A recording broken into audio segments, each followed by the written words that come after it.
ఇద్దరు స్నేహితుల కథ ఏంటి అసలు?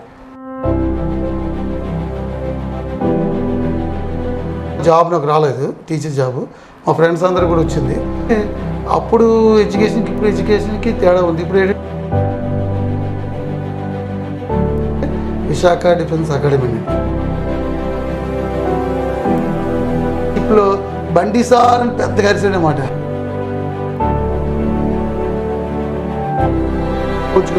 సార్ నేను మీ స్టూడెంట్ సార్, విశాఖ డిఫెన్స్ చదువుకున్నాను.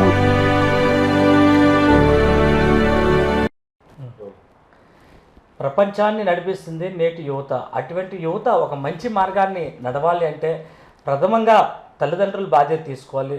తర్వాత ఉపాధ్యాయులదే చాలా కీలక పాత్ర. మరి అటువంటి ఉపాధ్యాయుల వృత్తిని ఎన్నుకొని ఒక విద్యా సంస్థలో ప్రారంభించడం పాటు ఈ విద్యా సంస్థల నుంచి ఆ యువతని భారతదేశంలో ఉన్న త్రివిధ దళాలలో కూడా ఈరోజు కీలక పాత్ర పోషిస్తున్న పరిస్థితి ఉంది.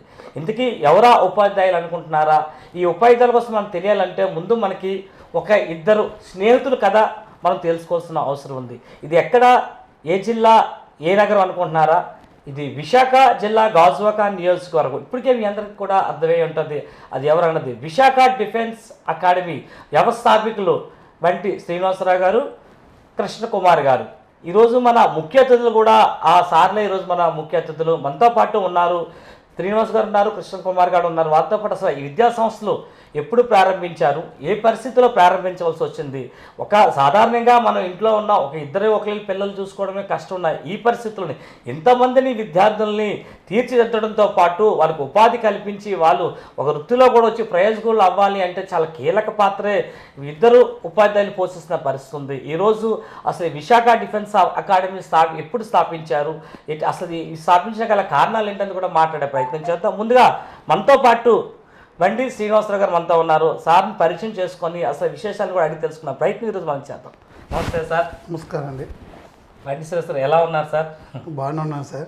ముందుగా మీకు కంగ్రాట్స్ సార్. మంచి రిజల్ట్స్ కూడా మీరు తీసుకొచ్చారు. ప్రతి ఏడాది కూడా వస్తుంది, ఈ ఏడాది కూడా మీరు మంచి రిజల్ట్స్ తీసుకొచ్చారు. అసలు బండి శ్రీనివాసరావు అంటే చాలామందికి ఈరోజు దేశవ్యాప్తంగా కూడా మీరు పరిచయస్తులు అయిపోయారు. ఎందుకంటే మీరు తయారు చేసిన స్టూడెంట్స్ త్రివిధ దళాల్లో కూడా అక్కడ కూడా ఉండడం వల్ల మీరు బాగా పరిచయస్తులు అయిపోయారు. ఈరోజు కూడా మా కెమెరా ముందుకు మిమ్మల్ని పరిచయం చేసే కార్యక్రమం అయితే ఈరోజు చేపట్టాము. అసలు మీరు ఉపాధ్యాయ వృత్తి కానీ మీరు ఎక్కడ అసలు విద్యాభ్యాసం ఎక్కడ కంప్లీట్ చేశారు సార్? మాది యాక్చువల్గా ఏంటంటే శ్రీకాకుళం జిల్లా, ఇంతకుముందు. ఇప్పుడు ప్రెసిడెంట్ విజయనగరం జిల్లా. విజయనగరం జిల్లా రాజా మండలం అండి. ఒక గ్రామం, పినిబాగ్ గ్రామం అని ఒక విలేజ్ అండి. నాది ఇంటర్ స్టడీ అంతా కూడా రాజంలో జరిగింది. డిగ్రీ బీఈడి కూడా మనకి విజయనగరం జిల్లా చదువుకున్నాం. మహారాజు కళ అదే దాన్ని విద్యా నిలయం అంటారు. విజయనగరం కళ చదువుకున్నాం. నా క్వాలిఫికేషన్స్ అయితే ఎంఎస్సి బీఈడి అండి. ఈ తర్వాత నుంచి కూడా టీచింగ్ ప్రొఫెషన్లోకి రావడం జరిగిందండి. అసలు ఆ విద్యా సంస్థలో ప్రారంభించాలని ఆలోచన ఎలా కలిగింది, ఏంటి అసలు? అంటే మొదట నేను ఒక లెక్చర్గా పనిచేసేవాడిని. ఒక 7 సంవత్సరాలు ఈ లెక్చర్గా పనిచేస్తూ చాలామంది పిల్లలకి డిఫెన్స్ కోచింగ్ ఇచ్చేవాళ్ళని. ఇలాగ మనం కోచింగ్ ఇచ్చే బదులు ఒక అకాడమీ స్థాపించడం వల్ల ఏంటంటే ఒక ఏరియా కాకుండా రాష్ట్రంలో ఉన్నటువంటి అన్ని జిల్లాల పిల్లలకు, అదేవిధంగా ఇప్పుడు ఆంధ్రప్రదేశ్ కలిసి ఉండేది. ఇప్పుడు ప్రజెంట్ అయితే తెలంగాణ, తెలంగాణ పిల్లలందరికీ కూడా ఒక అవకాశం అనేది డిఫెన్స్ గురించి చాలామంది తెలియదండి అసలు. యాక్చువల్గా నేను కూడా అది ఫేస్ చేశాను చిన్నప్పుడు. దాన్ని దృష్టిలో పెట్టుకొని ఒక అకాడమీ స్థాపించాలని చెప్పేసి 2002వ సంవత్సరంలో ఈ విశాఖ డిఫెన్స్ అకాడమీ విద్యా సంస్థ అనేది స్థాపించడం జరిగిందండి. అంటే ఇప్పటికి సుమారు 23 సంవత్సరాలు 23 ఇయర్స్ అవుతుందండి. దీని వెనకాల ఇద్దరు స్నేహితుల కథ అంటూ కూడా అందరూ మాట్లాడుకో. అసలు ఏంటి సార్ ఇద్దరు స్నేహితుల కథ ఏంటి అసలు? అంటే మా ఇద్దరం యాక్చువల్గా ఏంటంటే చిన్నప్పటి నుంచి ఇది ఇంటర్మీడియట్ నుంచి మేము ఫ్రెండ్స్ అండి. అది యాక్చువల్గా మేము ఫ్రెండ్స్ అవ్వకముందు కూడా మా పేరెంట్స్ ఇద్దరు కూడా ఫ్రెండ్స్, బెస్ట్ ఫ్రెండ్స్ అనమాట, ఫ్యామిలీ ఫ్రెండ్స్. ఆ విధంగా మేము ఇంటర్మీడియట్ కూడా కలిసి చదువుకున్నాం ఒకే కాలేజీలో, రాజా గవర్నమెంట్ జూనియర్ కాలేజీలో.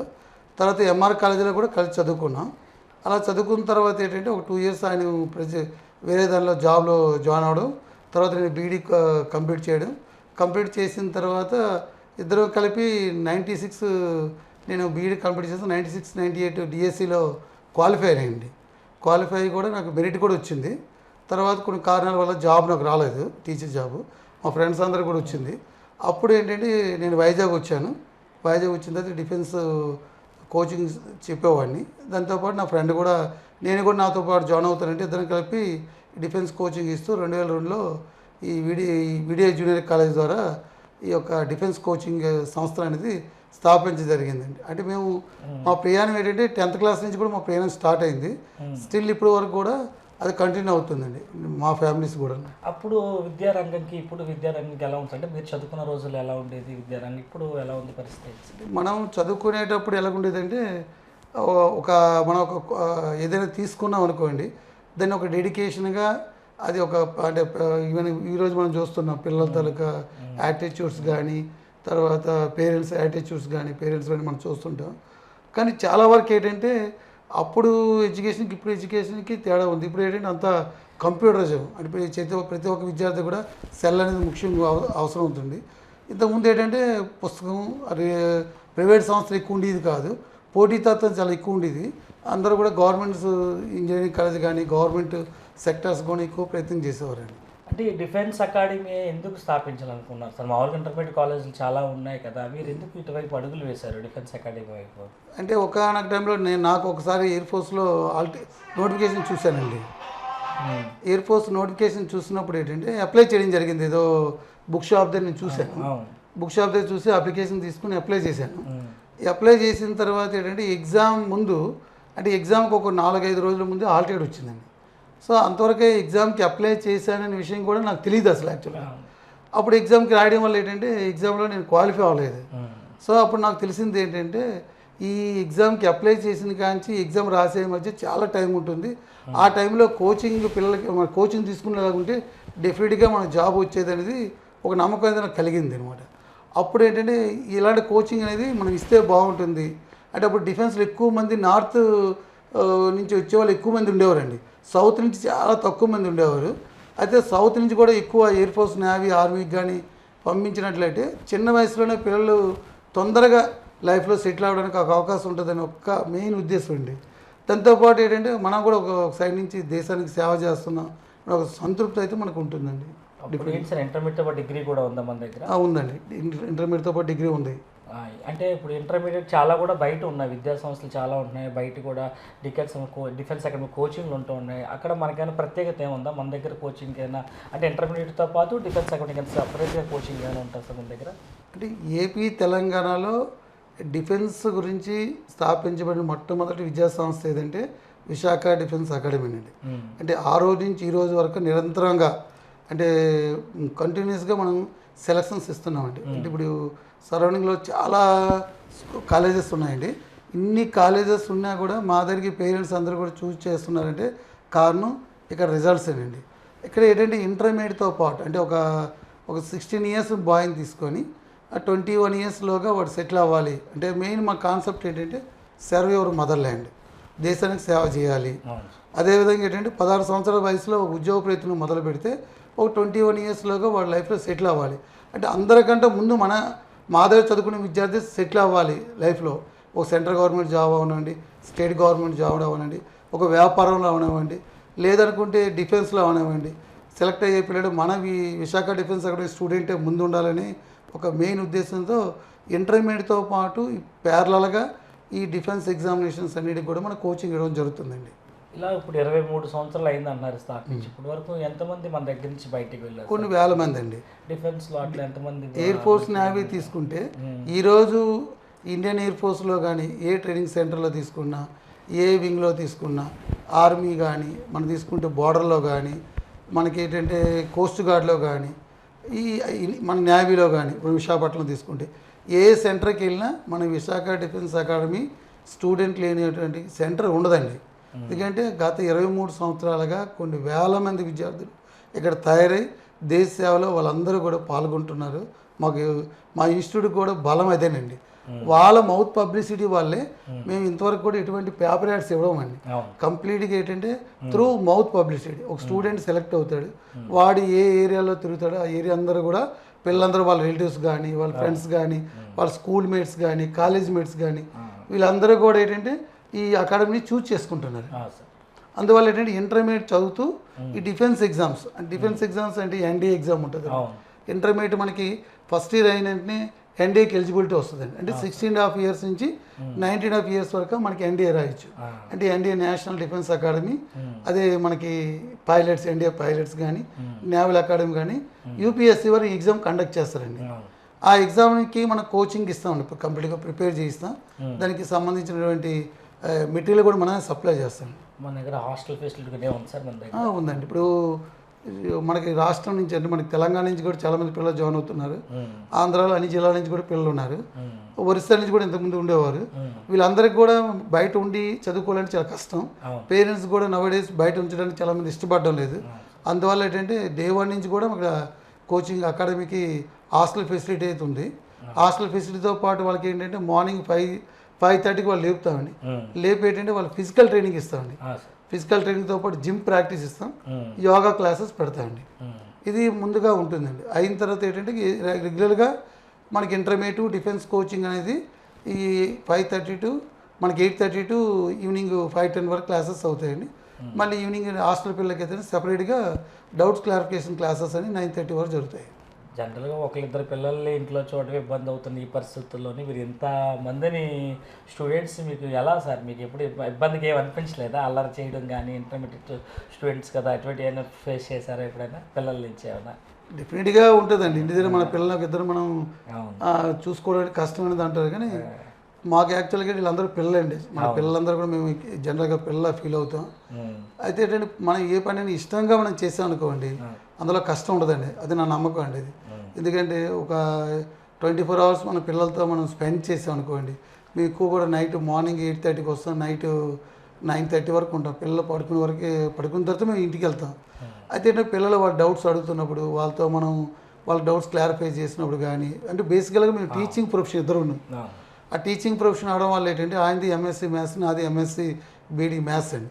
సో అందువల్ల ఏంటంటే ఇద్దరు టీచింగ్ వాళ్ళు ఉండడం వల్ల, టీచింగ్ ఫీల్డ్ నుంచి రావడం వల్ల ఏంటంటే పిల్లలకి మేము డౌట్స్ కూడా క్లారిఫై చేయడం వల్ల ఏంటంటే ఒక రకమైన సంతోషం ఉంటుందండి. అన్నిటికంటే ముఖ్యం ఏంటంటే ఇక్కడ చదివిన పిల్లడు ఎడ్యుకేషన్ అనేది ఇక్కడే లాస్ట్ అవుతుందండి. ఎందుకంటే ఇక్కడి నుంచి డైరెక్ట్గా జాబ్కి వెళ్తాడు. అందువల్ల ఏంటంటే వాళ్ళు ఒక జాబ్కి వెళ్ళి వాళ్ళ ఫ్యామిలీస్తో మళ్ళీ ఇన్స్టిట్యూట్కి వచ్చారనుకోండి, దానిలో ఉండే ఆనందం ఏంటంటే ఆ రోజు మాకు నిజంగా పెద్ద పండగనండి. అంటే ఆ ఆనందం అనేది చెప్పుకోలేము. అలా ఎక్కడైనా మీకు ఫేస్ అయ్యారా మీ స్టూడెంట్స్? మీరు ఏదైనా ఎక్కడికైనా టూర్లకు వెళ్ళినప్పుడు కానీ డెఫినెట్గా మా స్టూడెంట్స్ ఎవరైనా ఎదురవడం కానీ, మాస్టర్ గారు మిమ్మల్ని పిల్లడం ఇలాంటి సంఘటనలు ఉన్నాయా? అది కొన్ని చెప్పుకోవాలంటే కొన్ని వందల ఎగ్జాంపుల్స్ ఉంటాయండి. ఒక 2-3 ఎగ్జాంపుల్స్ మా యాక్చువల్గా ఏంటంటే మా ఫ్యామిలీస్తో నేను ఇప్పుడు కూడా ఇయర్లీ కొద్దిగా రిఫ్రెష్మెంట్ గురించి 2 times టూర్ వెళ్తుంటాను. టూర్ వెళ్తున్నప్పుడు కూడా మా మిస్సెస్ చెప్తారనమాట, మీకు ఎక్కడికి వెళ్ళినా మీ స్టూడెంట్ అన్నాడు ఉంటాడండి, మీకు స్టూడెంట్ లేదు అన్నది. అయితే ఒకసారి మేము అండమాన్ వెళ్ళాం. అండమాన్ ట్రిప్ వెళ్ళాం ఫ్యామిలీ మెంబర్స్ అందరం. అండమాన్ ట్రిప్లో ఆవిడ ఏంటన్నదంటే ఇది ఒక లోన్లీ ఏరియా కదా, ఇక్కడైతే మాకు నీకు హ్యాపీ, ఇంకెవరు మీ స్టూడెంట్స్ ఉండరు అని చెప్పారు. నేను అనుకున్నాను అండమాన్లో స్టూడెంట్స్ నాకు ఎవరో టచ్ అవరేమో అనుకోండి. ఎందుకంటే ఎక్కడికి వెళ్ళినా ఏదో స్టూడెంట్ నాకు కలుస్తున్నాడు. వాళ్ళు నిజంగా ఏంటంటే వాళ్ళ పిలుపులో కానీ దానిలో ఉన్న ఆనందం వేరే. ఆ రోజు యాక్చువల్లీ మేము షిప్ ద్వారా వెళ్తున్నాము. ఒక ఏరియా నుంచి, ఒక ద్వీపం నుంచి ఇంకో ద్వీపంకి వెళ్తున్నాం. వెళ్తున్నప్పుడు ఏంటంటే ఒక కార్నర్ పాయింట్లో ఫోటో షూట్ చేసుకోవడం బాగుంది అనమాట. మా మిస్సెస్, మా పిల్లలు, ఫ్యామిలీ అందరూ వెళ్ళి ఫోటో తీసుకుంటున్నాను. నేను ఫైనల్గా ఒకసారి నన్ను పిలిస్తే నేను వెళ్ళాను ఫోటోకి. అక్కడ యాక్చువల్గా ఫ్యామిలీ ఉంది. ఆ అబ్బాయి ఏంటంటే నేవీలో కమాండింగ్ ఆఫీసర్, మంచి పొజిషన్ ఉన్నాడు కూడా. నన్ను చూసిన వెంటనే షిప్లో బండి సార్ అని పెద్దగా అరిసాడు అనమాట. వేసి మొత్తం షిప్ అందరూ ఒకసారి కన్ఫ్యూజ్ అయిపోయి ఏంటి సౌండ్ ఏంటి చెప్పేసి పెద్ద చప్పట్లు కొట్టేసి అరిసి, అంటే ఆనందం అంత ఎక్స్ప్రెస్ చేసాడు అనమాట. అంటే ఎన్నో సంవత్సరాల తర్వాత కలిసాను.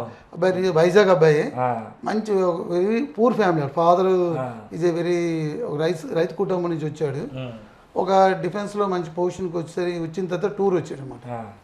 ఆ రోజు షిప్లో నేను నిజంగా అయితే నేను ఎక్కడున్నా నాకు అర్థం లేదు, కాలు చేతులు నాకు వణికాయి అనమాట.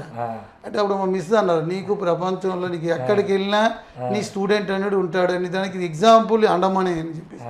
ఎందుకంటే నేనైతే రియల్లీ షాక్ అనమాట. అటు నుంచి వచ్చినప్పుడు కూడా మేము అండమాన్ జైలు ఇది అవుతుందండి, ప్రోగ్రామ్ అవుతుంది. ప్రోగ్రామ్ దగ్గరికి వెళ్ళాము. యాక్చువల్గా అక్కడ ఎయిర్ ఫోర్స్ ఆఫీస్ ఉందన్నమాట. ఆ ఎయిర్ ఫోర్స్ సంబంధించినటువంటి యూనిటీ ఉంది. సార్ అక్కడ బోర్డర్ దగ్గర కూడా మేము బయట వెయిట్ చేస్తుంటే ఒక అబ్బాయి వచ్చాడన్నమాట. వచ్చి సార్ కొద్దిగా కాఫీ తీసుకుంటారా అన్నాడు. నేను పోల్చుకోలేదు, నాకెవరో అన్నోన్ పర్సన్ మన మీద తీసుకుని ఒకసారి పోల్చుకోలేదు. సార్ నేను మీ స్టూడెంట్ సార్, విశాఖ డిఫెన్స్ చదువుకున్నాను సార్, తీసుకోండి సార్ ప్లీజ్ సార్ అన్నాడు. మేడం మీరేం చెప్పండి అన్నాడు.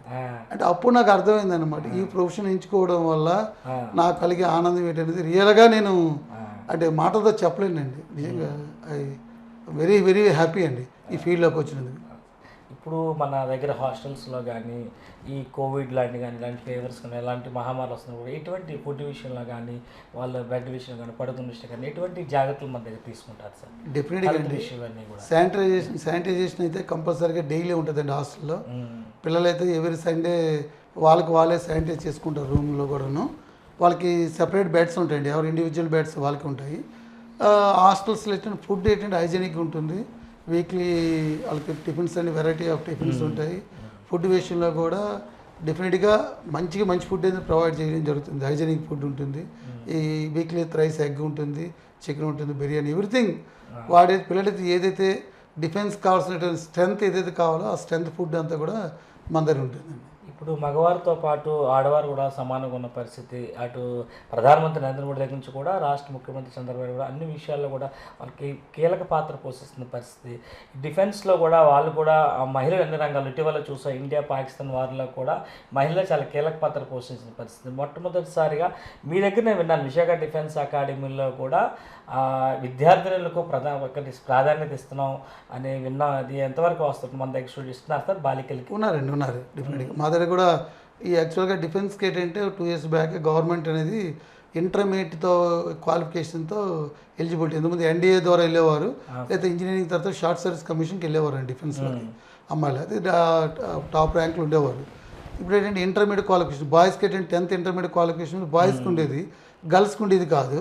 బట్ ఏంటంటే ఇక్కడ గర్ల్స్ కూడా ఎలిజిబిలిటీ అనేది ఇవ్వడం జరిగింది. అయితే మాకు ఫస్ట్ బ్యాచ్లో ఒక ఫాదర్ వెరీ పూర్ బ్యాక్గ్రౌండ్ అనమాట, ఒక అమ్మాయి అనమాట, పార్థీపురం అమ్మాయి. వాళ్ళ చింతలు చదివించింది అనమాట. ఆ అమ్మాయి బొబ్బిల్లో ఒక అమ్మాయి అండి. ఫస్ట్ బ్యాచ్లో నేవీలో ఎస్ఎస్ఆర్లో సెలెక్ట్ అయ్యారు. వాళ్ళు ట్రైనింగ్ కూడా అయిపోయింది, ప్రజెంట్ జాబ్ చేస్తున్నారండి. అంటే ఎంతమంది ఫస్ట్ మన దగ్గర వెళ్ళారు అమ్మాయిలు? ఇప్పుడు రీసెంట్గా ఎయిర్ ఫోర్స్ కూడా రిజల్ట్ వచ్చిందండి. ఆ రిజల్ట్లో కూడా 5 members గర్ల్స్ సెలెక్ట్ అయ్యారండి. కోస్ట్ గార్డ్ ఇప్పుడు రీసెంట్గా మనకి బిఎస్ఎఫ్ వచ్చింది. సపరేట్ ఉంటుంది సార్, హాస్టల్ సెపరేట్గా ఉంటుంది. వాళ్ళకి ఫిజికల్ ట్రైనర్ కూడా సెపరేట్గా ఉంటారు, క్లాస్ రూమ్ సెపరేట్గా ఉంటుంది. స్టడీ అవర్స్ కూడా మా మానిటరింగ్లో జరుగుతుందండి. సీసీ కెమెరాస్ అన్నీ కూడా పర్యవేక్షణలో వాళ్ళకి ఉంటుంది. డెఫినెట్గా అంటే ఇప్పుడిప్పుడే గర్ల్స్కి ఏంటంటే డిఫెన్స్లోకి వెళ్ళాలనేది ఒక ఆలోచన అనేది మొదలైందండి. ఆ మొదలవడం వల్ల ఏంటంటే భవిష్యత్తులో గర్ల్స్ ఎక్కువ మంది సెలెక్ట్ అవుతారండి. గవర్నమెంట్ కూడా రిక్వైర్మెంట్ ఉంది. ఇప్పుడు చాలామంది అమ్మాయి పేరెంట్స్ కూడా ధైర్యంగా ముందుకు వస్తున్నారు, మా అమ్మాయిని పంపిస్తామండి డిఫెన్స్లో. కానీ ఈ సంవత్సరం కూడా చాలామంది ఇప్పుడు అడ్మిషన్స్ చాలామంది వచ్చారనమాట ఎంక్వైరీకి. వచ్చిన వాళ్ళు కూడా ఎక్కువ మంది గర్ల్స్ ఉన్నారు. పేరెంట్స్ కూడా వాళ్ళ ఒక మోటివేషన్ అనేది స్టార్ట్ అయింది. డెఫినెట్గా మా పిల్లల్ని కూడా మేము డిఫెన్స్లో చూడాలి అనే ఒక ఆలోచన అనేది పేరెంట్స్లో రావడం జరిగింది. ఎందుకంటే ఇంతవరకు ఇంటర్మీడియట్ బేస్లో క్వాలిఫికేషన్తో డిఫెన్స్లో అమ్మాయిలకి ఎలిజిబిలిటీ లేదు. ఎలిజిబిలిటీ వచ్చిన బ్యాచ్లో ఎక్కువ మంది పిల్లలు సెలెక్ట్ అవుతున్నారు. అయితే ఇప్పుడు ఇంటర్మీడియట్తో పాటు డిఫెన్స్లో కూడా తీసుకోవడం వల్ల ఏమైనా ఇంటర్మీడియట్కి ఏమైనా ఇబ్బంది అవుతుంది సార్? సేమ్ టైం ఇంటర్మీడియట్ చదవడానికే టైం సరిపోదు అని చెప్పి చాలా అంత ఉంటుంది. దాంతోపాటు డిఫెన్స్ కోచింగ్ ఉంటుందా, వాళ్ళకన్నా ప్రెజర్ ఏమైనా పెరిగే అవకాశం ఉంటుందా? దాన్ని బ్యాలెన్స్ చేసుకోవచ్చు అంటారా? అదేనండి, ఇప్పుడు చాలామంది పేరెంట్స్కి వచ్చే మంచి డౌట్ ఇదేనండి, ఎక్కువ వచ్చే డౌట్ ఇదే. అంటే డిఫెన్స్ కోచింగ్ తీసుకోవడం వల్ల ఇంటర్మీడియట్కి ఎఫెక్ట్ అవుతుందా అంటే, డిఫెన్స్ కోచింగ్ అంటే ఇంటర్మీడియట్ సిలబస్సే 50% ఉంటుందండి. ఇంటర్మీడియట్లో మ్యాథ్స్, ఫిజిక్స్, కెమిస్ట్రీ, డిఫెన్స్లో ఎయిర్ ఫోర్స్ ఎగ్జామ్స్కి వెళ్ళండి, ఎన్డీ ఎగ్జామ్కి వెళ్ళండి, నేవల్ ఎగ్జామ్, ఆర్మీ ఇంజనీరింగ్ కానీ ఇంటర్మీడియట్ సిలబస్ మీదే ఉంటుంది. అడిషనల్గా ఏంటంటే మనకి రీజనింగ్ కానీ, మెంటల్ ఎబిలిటీ కానీ, జీకే కానీ, కాంపిటేటివ్ ఇంగ్లీష్ కానీ, జనరల్ మ్యాథ్స్ కానీ, జనరల్ సైన్స్ కానీ ఇవి సెపరేట్ సిలబస్ ఉంటుందండి. వాటి స్టడీ మెటీరియల్స్ మనమే తయారు చేస్తామండి. ఆ సెపరేట్ స్టడీ మెటీరియల్స్ మనమే తయారు చేసి మనం ఆన్లైన్ ఎగ్జామ్స్ కండక్ట్ చేసి దాని ఎగ్జామ్స్ అన్నిటికి కూడా air force, navy, army exams మనమే ప్రిపేర్ చేసి మనమే పంపిస్తామండి. దానివల్ల ఏంటంటే మీకు ఇంటర్మీడియట్కి ఎటువంటి ఎఫెక్ట్ ఉండదండి. మీరు చూడండి, రిజల్ట్స్ చూడండి, మనకి అవుట్ ఆఫ్ 470కి 462 మార్క్స్ వచ్చాయండి ఇంటర్మీడియట్లో. 1000 మార్క్స్ ఇంటర్మీడియట్ సెకండ్ ఇయర్లో 1000 మార్క్స్ 984 వచ్చాయండి. సో మీకు రిజల్ట్స్ కూడా 500 400 అబవ్ మార్క్స్ చాలా మందికి వచ్చాయండి. వీళ్ళంతా కూడా డిఫెన్స్ కోచింగ్తో ఉన్నారు. ప్యారల్గా డిఫెన్స్ కోచింగ్ ఇంటర్మీడియట్తో పాటు ప్యారల్గా కోచింగ్ అవుతుంటుందండి. అంటే మనకి 9 పీరియడ్స్ అనుకోండి ఇంటర్మీడియట్, 6 పీరియడ్స్ ఇంటర్మీడియట్ చెప్పి అనుకోండి, 3 పీరియడ్స్ జాబ్ కోర్స్ పెడతాం. ఆ 2 సైమిల్టేనియస్గా అవుతుంది. అది ఇంటర్మీడియట్కి ఎఫెక్ట్ అవ్వకుండా అలాగే జాబ్కి ఎఫెక్ట్ అవ్వకుండా మనం ప్రిపేర్ చేసి పిల్లలు పంపిస్తామండి. ఆ ఎక్స్పీరియన్స్ ఈ 23 ఇయర్స్ ఎక్స్పీరియన్స్, అందులో మేము ఈ టీచింగ్ ఫీల్డ్లో ఉండడం, మాకు ఈ టీచింగ్ అనేది ఎక్స్పీరియన్స్ ఉండడం వల్ల ఏంటంటే పిల్లడు ఎటువంటి డిఫికల్టీ ఫేస్ చేయకుండా మనం తీసుకురావచ్చు. ఫర్ ఎగ్జాంపుల్ ఒరిస్సాలో ఒక 5 ఇయర్స్ మన కరోనా ముందు ఒక అబ్బాయి జాయిన్ అయ్యాడు. అబ్బాయికి యాక్చువల్గా 44% వచ్చిందండి 10th క్లాస్లో. వాళ్ళ ఫాదర్ బ్యాంక్ ఎంప్లాయీ.